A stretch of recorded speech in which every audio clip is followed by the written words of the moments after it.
Every Phantom bike comes with blinkers at the end of the handlebars. Push them and they turn on. It has 3 separate modes. If the battery should die, all you need to do is unscrew the cap,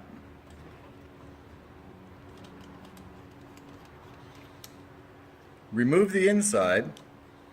There's your batteries. Take those out, replace them, put it back in, and screw the cap back on.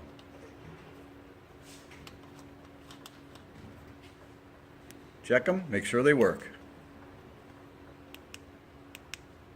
Thank you.